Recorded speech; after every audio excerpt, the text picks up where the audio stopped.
नमस्कार। प्रादेशिक समाचार के साथ मैं पूनम किरकेट्टा। पहले मुख्य समाचार।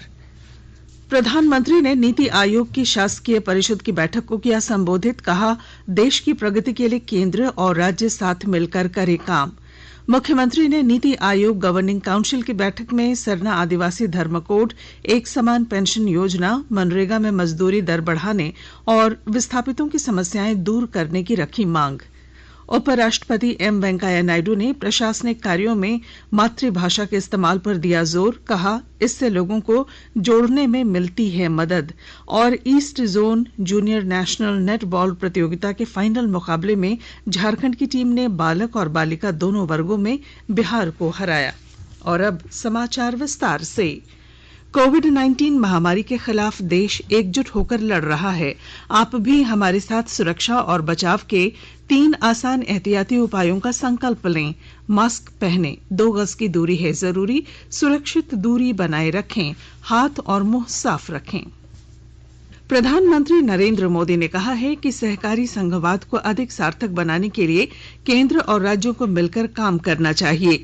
नीति आयोग की शासकीय परिषद की 6ठी बैठक में आज वीडियो कॉन्फ्रेंसिंग के जरिए श्री मोदी ने ये बात कही।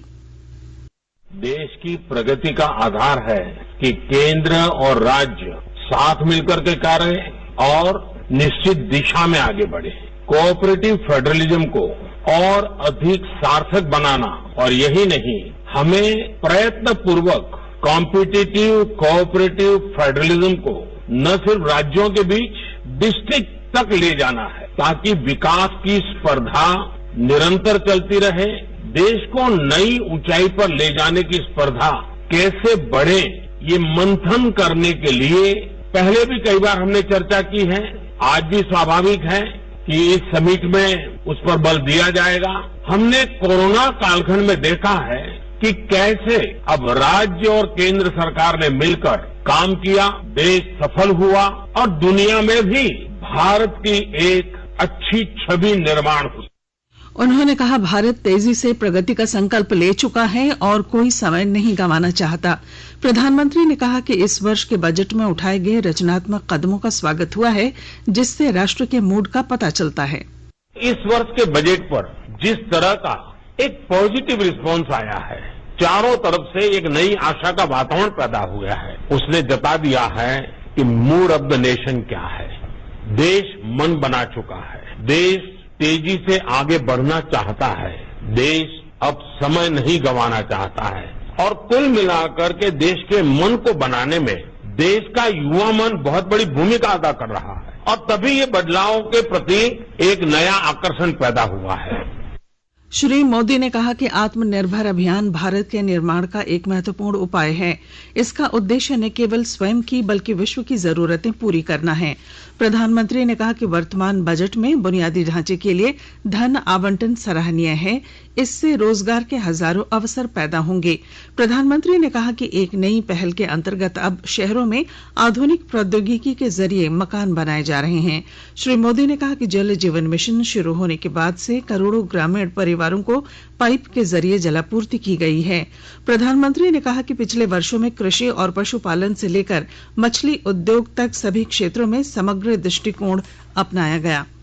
इसके अलावा सरकार निर्यात के लिए विभिन्न जिलों से संबद्ध हजारों उत्पादों की सूची बना रही है, ताकि उनका मूल्य संवर्धन किया जा सके। प्रधानमंत्री ने बर्बादी रोकने के लिए कृषि उत्पादों के भंडारण और प्रसंस्करण पर ध्यान केंद्रित करने की आवश्यकता पर बल दिया। उन्होंने मुनाफा बढ़ाने के लिए संसाधित खाद्य वस्तुओं के निर्यात की आवश्यकता पर भी बल दिया। मुख्यमंत्री हेमंत सोरेन आज वीडियो कॉन्फ्रेंसिंग के जरिए नीति आयोग गवर्निंग काउंसिल की 6ठी बैठक में शामिल हुए। बैठक के दौरान उन्होंने सरना आदिवासी धर्म कोड, यूनिवर्सल पेंशन योजनाएं, मनरेगा में मजदूरी दर बढ़ाने और मजदूरों तथा विस्थापितों की समस्याएं दूर करने की मांग रखी। इसके अलावा उन्होंने केंद्र सरकार द्वारा झारखंड के खातों से पैसे काटने, राज्य में भारत सरकार के उपक्रम से जुड़ी समस्याओं, केंद्र सरकार द्वारा आवंटन घटाने और ग्रामीण अर्थव्यवस्था बढ़ाने जैसे विषयों पर अपनी बात रखी। बैठक में उन्होंने राज्य सरकार की ओर से भेजे गए जनगणना में आदिवासियों के लिए अलग से कॉलम के प्रस्ताव पर मंजूरी देने की भी मांग की। मुख्यमंत्री ने कहा कि वृद्धों के लिए एक समान पेंशन योजना लागू की जानी चाहिए। वहीं केंद्र सरकार द्वारा वर्ष 2007 के बाद से पेंशन की राशि में वृद्धि नहीं की गई है। हालांकि राज्य सरकार ने अपने कोष से पेंशन की राशि को बढ़ाया है, लेकिन मुख्यमंत्री ने पेंशन को एक समान करने पर केंद्र सरकार द्वारा विचार करने की मांग की। बैठक में मुख्यमंत्री ने कहा कि झारखंड श्रमिक प्रधान राज्य है और केंद्र सरकार द्वारा लागू की गई मनरेगा योजना के तहत मजदूरों को मात्र 202 रुपए मिल रहे हैं। यह देश के अन्य राज्यों से कम है, इसलिए मजबूती की दर में वृद्धि की जानी चाहिए। मुख्यमंत्री हेमंत सोरेन आदिवासी अधिकारों, क्षेत्रीय राजनीति, सामाजिक कल्याण नीतियों और झारखंड में कोविड-19 महामारी से निपटने के लिए राज्य सरकार द्वारा किए गए प्रभावशाली कार्यों पर आज हार्वर्ड इंडिया कॉन्फ्रेंस में अपना अभिभाषण देंगे। इसे आज भारतीय समय अनुसार रात 10 बजे से ऑनलाइन www.indiaconference.com/registration पर सुना जा सकेगा। प्रधानमंत्री नरेंद्र मोदी सोमवार को असम और पश्चिम बंगाल के दौरे पर जाएंगे। वे असम के धेमाजी जिले में सिलापत्थर में आयोजित एक कार्यक्रम के दौरान तेल और गैस क्षेत्र की महत्वपूर्ण परियोजनाएं राष्ट्र को समर्पित करेंगे। श्री मोदी इंजीनियरिंग कॉलेज की आधारशिला भी रखेंगे और पश्चिम बंगाल के हुगली में कई रेलवे परियोजनाओं का उद्घाटन भी करेंगे। वित्त मंत्री निर्मला सीतारमन ने कहा है कि केंद्रीय बजट $5 ट्रिलियन की अर्थव्यवस्था से भी आगे का बजट है। आज चेन्नई में एक समारोह में उन्होंने कहा कि ईंधन की कीमतें वैश्विक मुद्दा हैं और पेट्रोलियम पदार्थों का निर्यात करने वाले देशों के संगठन ओपेक को पूरी दुनिया को ध्यान में रखते हुए पेट्रोल और डीजल के दाम तय करने चाहिए। उपभोक्ता, खाद्य और जन वितरण मंत्री पीयूष गोयल ने कहा है कि एक राष्ट्र एक मानक स्थापित करने का समय आ गया है। इससे मानक स्थापित करने का वैश्विक लक्ष्य प्राप्त करने वाला भारत विश्व नेता बन जाएगा। भारतीय मानक ब्यूरो BIS के कार्यों की समीक्षा करते हुए श्री गोयल ने आज कहा कि लोगों को गुणवत्ता प्रमाण पत्र प्राप्त करने के लिए विदेश जाने की जरूरत नहीं होगी।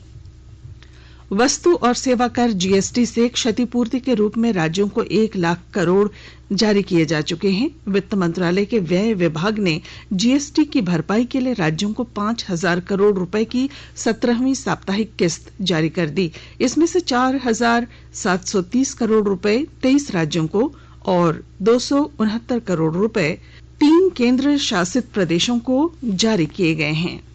दुमका जिला प्रशासन ने अल्पसंख्यक छात्रवृत्ति का लाभ गलत तरीके से हासिल करने वाले आवेदकों की बड़ी संख्या में पहचान की है। विस्तृत ब्यौरा दे रहे हैं हमारे संवाददाता। दुमका जिले में बड़े पैमाने पर छात्रवृत्ति घोटाले की तैयारी की गई थी। जिला प्रशासन की जांच में घोटाले की साजिश का यह मामला उजागर हुआ है। जिले में अल्पसंख्यक वर्ग के छात्रों को छात्रवृत्ति देने की योजना के तहत 71 संस्थानों के 5,757 आवेदन प्रशासन को प्राप्त हुए थे। भुगतान के पहले भौतिक सत्यापन में इनमें से 5,008 आवेदन फर्जी पाए गए। 5,757 में केवल 765 यानी 13% आवेदन ही सही पाए गए हैं। प्रशासन ने इसे गंभीरता से लिया है। RK नीरद, आकाशवाणी समाचार, दुमका। रक्षा मंत्री राजनाथ सिंह कल सुबह नई दिल्ली के जवाहरलाल नेहरू स्टेडियम में 26वीं हुनर हाट का उद्घाटन करेंगे। इस अवसर पर बंदरगाह, जहाजरानी और जलमार्ग मंत्री मनसुख मंडाविया मुख्य अतिथि होंगे। आकाशवाणी के ताजा तरीन समाचारों के लिए आप हमारी वेबसाइट newsonair.com पर लॉग ऑन कर सकते हैं। ताजा समाचार Twitter handle @AIR news alerts और Facebook page All India Radio News पर भी उपलब्ध हैं। आप प्रादेशिक समाचार एकांश के ट्विटर हैंडल @AIR न्यूज _ और फेसबुक पेज तथा YouTube channel AIR news Ranchi पर भी हमारे बुलेटिन सुन सकते हैं। प्रादेशिक समाचार आप आकाशवाणी रांची से सुन रहे हैं और अब पेश हैं कोरोना से बचाव के कुछ संदेश। चलो मिलकर एक शुरुआत करें, चलो एक फैसला आज करें, मास्क नहीं तो टोकेंगे, कोरोना को रोकेंगे, चलो एक वादा करते हैं, चलो एक वादा करते हैं, मास्क नहीं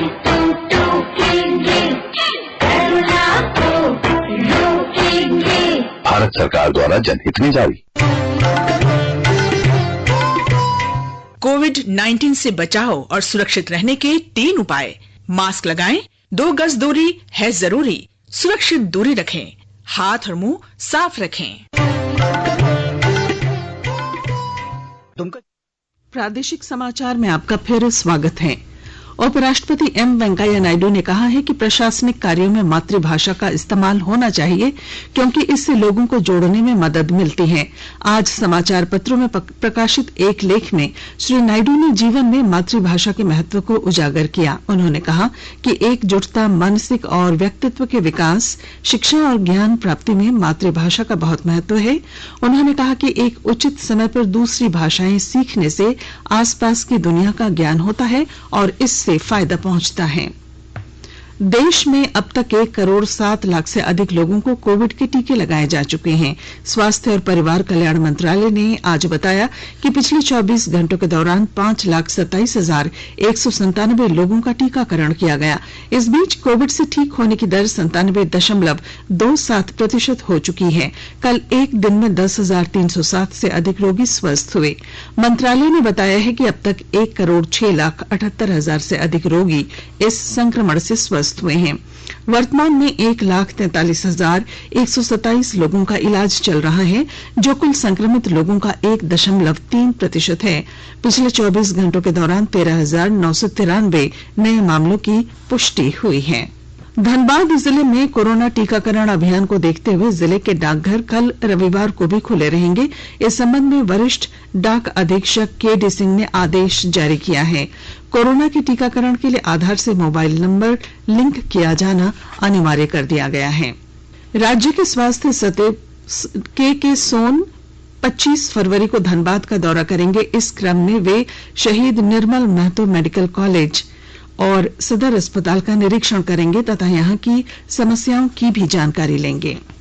आकाशवाणी का समाचार सेवा प्रभाग आज अपने फोन इन कार्यक्रम में कोविड-19 पर विशेष परिचर्चा प्रसारित करेगा। असम के चिकित्सा शिक्षा निदेशक डॉक्टर अनूप कुमार बर्मन चर्चा में भाग लेंगे। श्रोता टोल फ्री नंबर 1800-115767 पर विशेषज्ञों से सवाल पूछ सकते हैं।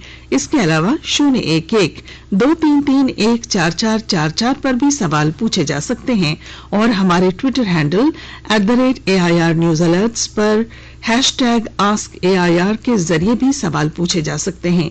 ये कार्यक्रम आज रात 9:30 बजे से FM गोल्ड और अतिरिक्त मीटरों पर सुना जा सकेगा।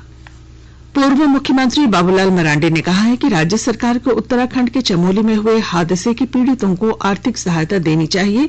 आज लोहरदगा में पत्रकारों से बातचीत में उन्होंने इस घटना पर बेहद दुख जताया। उन्होंने कहा कि राज्य सरकार को पीड़ित परिवार को 5 लाख रुपए देने चाहिए। देवघर जिले में आज जल जीवन मिशन के तहत एक कार्यशाला का आयोजन किया गया। इस अवसर पर जिले के उपायुक्त मंजूनाथ भजंत्री ने लोगों को पानी बचाने और उसके विवेकपूर्ण उपयोग की शपथ दिलाई। इधर जामताड़ा जिले में भी आज जल जीवन मिशन के तहत विभिन्न योजनाओं के सफल संचालन के लिए प्रशिक्षण कार्यक्रम का आयोजन किया गया। और गोड्डा जिले में आयोजित east zone junior national net ball प्रतियोगिता के फाइनल मुकाबले में झारखंड की टीम ने बिहार को हरा दिया है। बालक वर्ग में टीम ने 15-9 से ये जीत हासिल की, जबकि बालिका वर्ग में झारखंड की टीम ने 17-13 से बिहार को हराया। और अब अंत में मुख्य समाचार। प्रधानमंत्री ने नीति आयोग की शासकीय परिषद की बैठक को किया संबोधित। कहा, देश की प्रगति के लिए केंद्र और राज्य मिलकर करें काम। मुख्यमंत्री ने नीति आयोग गवर्निंग काउंसिल की बैठक में सरना आदिवासी धर्म कोड, एक समान पेंशन योजना, मनरेगा में मजदूरी दर बढ़ाने की रखी मांग। उपराष्ट्रपति ने प्रशासनिक कार्यों में मातृभाषा के इस्तेमाल पर दिया जोर और east zone junior national net ball प्रतियोगिता के फाइनल मुकाबले में झारखंड ने बालक और बालिका दोनों वर्गों में बिहार को हराया। और इसके साथ ही आकाशवाणी रांची से प्रादेशिक समाचार का ये बुलेटिन समाप्त हुआ। नमस्कार। घर में रहिए, सुरक्षित रहिए और सुनते रहिए आकाशवाणी।